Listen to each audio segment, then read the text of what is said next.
Bazooka Dino Denis സംവിധാനം ചെയ്ത് മമ്മൂട്ടി, ഗൗതം വാസുദേവ് മേനോൻ തുടങ്ങിയവർ അഭിനയിച്ച ഈ മലയാളം ആക്ഷൻ ത്രില്ലർ സിനിമയെ കുറിച്ചാണ് ഇന്ന്. കൊച്ചിയിലെ മോഷണ പരമ്പരയ്ക്ക് പിന്നിലുള്ള കുറ്റവാളിയെ പിടിക്കാനായിട്ട് ACP ബെഞ്ചമിൻ ജോഷുവയെ സഹായിക്കാൻ മുംബൈയിൽ നിന്നും ആര്യൻ ജോൺ അഥവാ ജോൺ സീസർ എത്തുന്നതാണ് പടത്തിന്റെ കഥ. പോസിറ്റീവ്സ് പറഞ്ഞാൽ ഇതിന്റെ മ്യൂസിക് ആണ് ആദ്യം പറയേണ്ടത്. സയ്യദ് അബ്ബാസിന്റെ കിടു BGM പാട്ടുകളുമാണ്. ഈ പടത്തിന് വേണ്ടി ഏറ്റവും കൂടുതൽ കഷ്ടപ്പെട്ടത് പുള്ളിയാണെന്ന് തോന്നുന്നു. നവാഗത സംവിധായകനാണെന്നാണ് എനിക്ക് തോന്നുന്നത്. Anyway, nice work, all the best. ഈ അടുത്ത കാലത്ത് മമ്മൂട്ടിക്ക് കിട്ടിയിട്ടുള്ള ഏറ്റവും ഹെവി ആയിട്ടുള്ള ഒരു ഇൻട്രോ ആയിരുന്നു ഈ പടത്തിലേത്. സെക്കൻഡ് ഹാഫിലും കുറെ ഭാഗത്ത് മമ്മൂട്ടിയുടെ പല വണ്ടികളിൽ വരുന്ന റീ ഇൻട്രോകളുണ്ട്. അങ്ങനെ കുറെ ഫാൻസിന് കൈയടിക്കാനുള്ള മൊമെന്റ്സ് പടം തരുന്നുണ്ട്. സ്റ്റൈലിഷ് ആയിട്ടുള്ള മേക്കിംഗ്, കിടു sound design, BGM, music, camera, lighting, colour grading, ഗംഭീര റിച്ച് ആയിട്ടുള്ള വിഷ്വൽസ്, ഇതൊക്കെയാണ് പടത്തിന്റെ പോസിറ്റീവ്സ്. പടത്തിന്റെ തുടക്കത്തിൽ ഒരു കന്യാസ്ത്രീ ഹെവി ആറ്റിറ്റ്യൂഡുമായിട്ട് വന്നിറങ്ങും. പുള്ളിക്കാരിയുടെ ഒരു സ്ലേയിങ് എന്ന് തന്നെ പറയാം. അപ്പോൾ നമ്മുടെ എക്സ്പെക്ടേഷൻസ് ഭയങ്കരമായിട്ട് കൂടിയായിരുന്നു. പിന്നെ മമ്മൂട്ടിയുടെ ഒരു അന്യായ ഇൻട്രോ, നമ്മുടെ തലപതി വിജയ് എഴുതി കാണിക്കുകയല്ലേ ലിയോയിലൊക്കെ, അതുപോലെ ഒരു സാധനം, മെഗാസ്റ്റാർ മമ്മൂട്ടി എന്നുള്ളത് സൂപ്പർ ആയിരുന്നു. അത് വേണമെങ്കിൽ ഇനിയുള്ള മമ്മൂട്ടി പടങ്ങളിൽ ഉപയോഗിക്കാം. അത് കഴിഞ്ഞ് പടം ഒരു ബസ്സിൽ അങ്ങോട്ട് കയറും മോനെ, വിത്ത് ഹക്കീം ഷാ, മീനാക്ഷി ആൻഡ് ജോമോൻ ജോദർ. അവിടം തൊട്ട് പടം പേരന്വർത്ഥമാക്കിക്കൊണ്ട് ബസ്സിൽ ഇരുന്നുകൊണ്ട് നമ്മൾ പ്രേക്ഷകരെ ഊക്കാൻ തുടങ്ങും. അതാണ് ബസൂക്ക. ഇജ്ജാതി വെറുപ്പിക്കലാണ് ഇന്റർവെല്ല് വരെ. എന്ത് തേങ്ങയാണ് ഈ കാണിച്ചു കൂട്ടിയെന്നാണ് എനിക്ക് തോന്നിയത്. പിന്നെ എന്തെങ്കിലും ഒരു സബ്സ്റ്റാൻഷ്യൽ ആയിട്ട് പടത്തിന് പറയാനുള്ളത് ഇതിന്റെ ക്ലൈമാക്സിൽ മാത്രമാണ്. പടത്തിലൊരു ട്വിസ്റ്റ് ഉണ്ട്, ആ സംഭവം നൈസാണ്. പക്ഷെ അതിനുവേണ്ടി നമ്മൾ ഈ 2.5 മണിക്കൂർ വെറുപ്പിക്കൽ കുത്തിയിരുന്ന് സഹിക്കേണ്ടി വരും. മര്യാദയ്ക്ക് പൊക്കോണ്ടിരുന്ന മമ്മൂക്കയുടെ ആ ഒരു കരിയോഗ്രാഫ്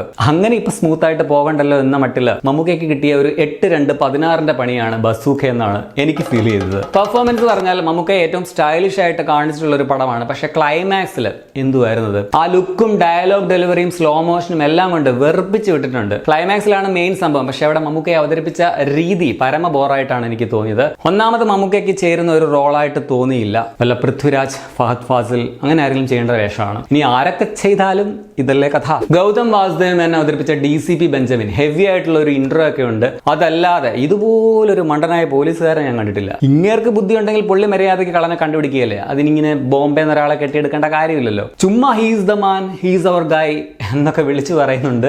വെറും പട്ടിഷോ ക്യാരക്ടറായിരുന്നു. തുടക്കത്തിൽ ബസ്സിലുള്ള യാത്രക്കാരെയും പിന്നെ അങ്ങോട്ട് നമ്മളെയും വെറുപ്പിക്കുന്ന ഒരു ക്യാരക്ടറായിട്ട് ഹക്കീം ഷാ പടത്തിലുണ്ട്. ആ ബസ് സീക്വൻസ് ആണ് ഈ പടത്തിന്റെ കാലൻ എന്ന് പറയാം. കോളമാക്കി നശിപ്പിച്ച് ബസൂക്കയെ തന്നെ ഊക്കി വിട്ട ബസ്. പോലീസുകാരിൽ ഒരാളായിട്ട് സിദ്ധാർത്ഥ് ഭരതൻ ഉണ്ട്. പിന്നെ നമ്മുടെ സിമ്രാന്റെ അനിയനില്ലേ സുമിത് നവൽ, നമ്മുടെ അമൽ നീരദ് സ്റ്റാർ, പുള്ളിക്കൊരു ഷട്ടപ്പ് ദാമു ക്യാരക്ടർ കൊടുത്തിട്ടുണ്ട്. മിണ്ടാതെ ഉരിയാടാതെ അവിടെ നിന്നോളുക. മലയാളം അറിയത്തില്ലല്ലോ, അതുകൊണ്ട് പുള്ളിക്ക് ഡയലോഗ് ഒന്നും കൊടുത്തിട്ടില്ല, വാ തുറപ്പിച്ചിട്ടില്ല എന്ന് ചുരുക്കം. സാനിയ എന്നൊരു പോലീസുകാരിയായിട്ട് ഭാമ അരുണുണ്ട്. പുള്ളിക്കാരി ഒരു വഴിക്ക്, അവർക്ക് ഡബ് ചെയ്തിരിക്കുന്ന ഏഞ്ചലിന്റെ വോയിസ് വേറൊരു വഴിക്ക് എന്ന മട്ടിലാണ്. ഇതിൽ ഭാമ സംസാരിക്കുമ്പോൾ ഏതോ പരസ്യത്തിന്റെ വോയിസ് ഓവർ പോലെയാണ് ഫീൽ ചെയ്തത്. ജോവിത എന്നൊരു ക്യാരക്ടർ ഐശ്വര്യ മേനോൻ ഉണ്ട്. എനിക്ക് തോന്നുന്നു പുള്ളിക്കാരിക്ക് ഇതൊരു ഫാൻ മൊമെന്റ് ആയിരുന്നു എന്ന്. ഇടയ്ക്കിടയ്ക്ക് മമ്മൂക്കയുടെ കൂടെ സെൽഫി പോസ്, പിന്നെ കുറച്ച് നടക്കുക, സ്ലോ മോഷൻ, ഇതൊക്കെ ഉള്ളൂ. നടികളിൽ ACPയുടെ ഭാര്യയായിട്ട് ദിവ്യ പിള്ളയാണ് തമ്മിൽ ഭേദം. പക്ഷെ അവർക്കൊന്നും കാര്യമായിട്ട് ചെയ്യാനില്ല. ബിനു പപ്പു, മീനാക്ഷി രവീന്ദ്രൻ, ജോമോൻ ജ്യോതിർ, സ്ഫടികം ജോർജ്, VK പ്രകാശ്, അങ്ങനെ കുറെ പേര് പടത്തിലുണ്ട്. ബാബു ആന്റണിക്ക് ഒരു ക്യാമിയോ റോൾ ഉണ്ട്. പിന്നെ ഒരു സോഷ്യൽ മീഡിയ സ്റ്റാർ ഒരു ക്യാമിയോ റോളിൽ വരുന്നുണ്ട്.